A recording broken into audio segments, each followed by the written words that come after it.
The morning sunlight poured through the massive glass walls of Viridian Children's Rehabilitation Center, painting the polished floors in warm gold.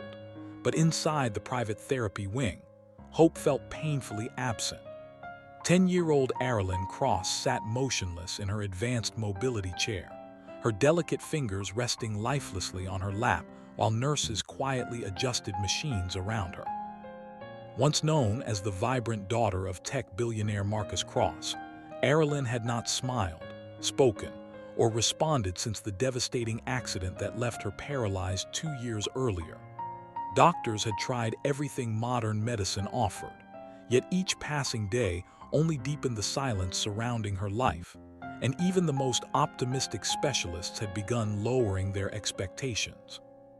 If you believe kindness and second chances can change lives, take a moment to like, comment, share, and subscribe to Life Spark Stories, because stories like this remind us that hope sometimes arrives when we least expect it. Marcus Cross built empires out of broken companies, turning failing corporations into global successes, but nothing in his vast wealth or influence could repair his daughter's shattered world. Every morning, he arrived at the center in perfectly tailored suits, reviewing therapy reports with emotionless precision, masking the unbearable guilt he carried since the day his speeding convoy collided with a delivery truck during a rushed business trip. The accident took Arilyn's mobility and crushed Marcus's belief that money could solve anything. The rehabilitation center had become his second office, yet each hallway echoed with reminders of his helplessness as he watched therapists struggle to spark even the smallest reaction from his daughter. The center staff remained professional but quietly discouraged. Arilyn rarely blinked when spoken to and never reacted to physical therapy attempts beyond basic involuntary responses. Specialists labeled her condition as severe trauma-induced neurological withdrawal combined with paralysis, an extremely rare psychological barrier layered over physical injury. Marcus funded experimental treatments, advanced robotics, and internationally renowned neurologists, but every promising program ended in heartbreaking disappointment. The once colorful therapy rooms filled with musical instruments, painting stations, and virtual reality equipment slowly lost their brightness as Arilyn remained emotionally unreachable. Everything began to shift one bright weekday afternoon when Jonas Hale, a widowed construction worker and single father, arrived at the center with his 8-year-old daughter, Myria Hale, who was recovering from a spinal injury caused by a falling scaffold at Jonas's job site. Unlike the wealthy families who typically visited private rehabilitation suites, Jonas arrived wearing simple work boots dusted with dried cement, his exhaustion visible beneath determined eyes. He balanced long work hours with caring for Myria, whose injury required months of therapy.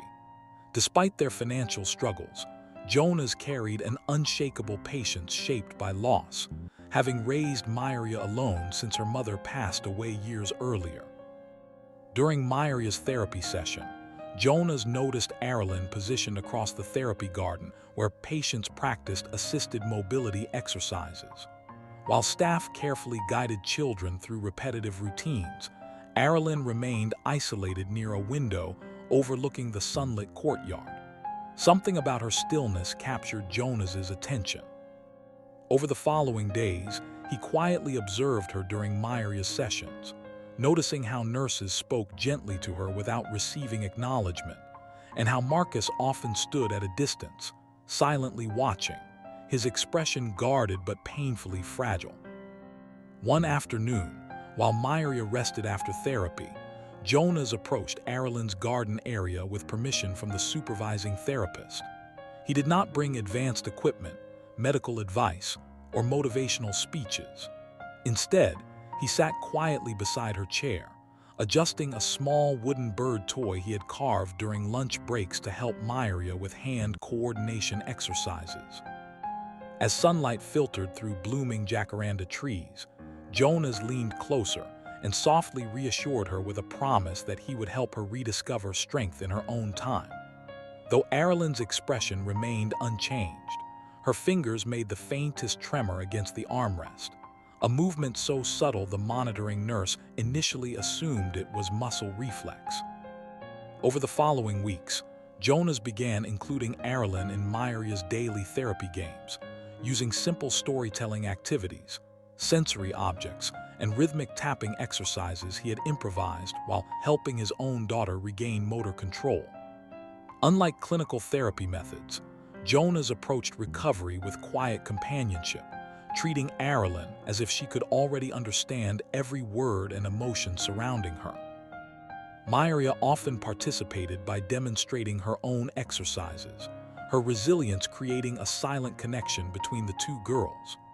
Gradually, Marilyn's eye movements began tracking Maria's hand motions, and her breathing patterns stabilized during interactive sessions, surprising therapists who had documented her emotional withdrawal for months.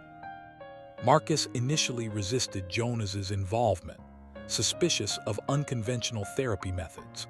However, security footage and medical monitoring revealed measurable neurological stimulation whenever Jonas and Maria interacted with Marilyn.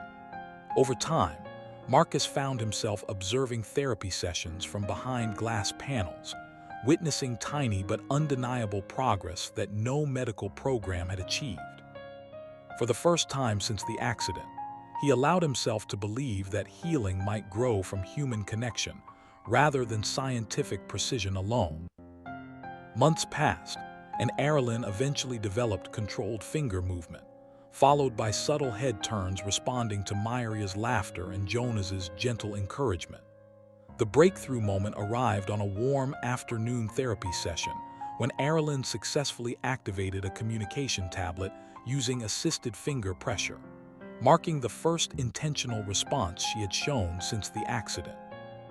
Medical staff erupted in stunned celebration, while Marcus collapsed into tears he had suppressed for years, realizing that healing had begun the moment someone treated his daughter not as a patient, but as a child still capable of hope. As Marilyn continued rebuilding her emotional and physical strength, Marcus funded expanded rehabilitation programs, allowing underprivileged families like Jonas's to receive advanced therapy support. The once silent therapy wing transformed into a lively environment filled with collaborative recovery programs, inspired by the unexpected partnership between two families from completely different worlds. Marilyn's recovery remained gradual, but her growing awareness and connection with others became proof that resilience often begins with compassion rather than medicine alone. Before this story ends, we have a special request for you to comment where you are watching from and share one small act of kindness you believe can change someone's life.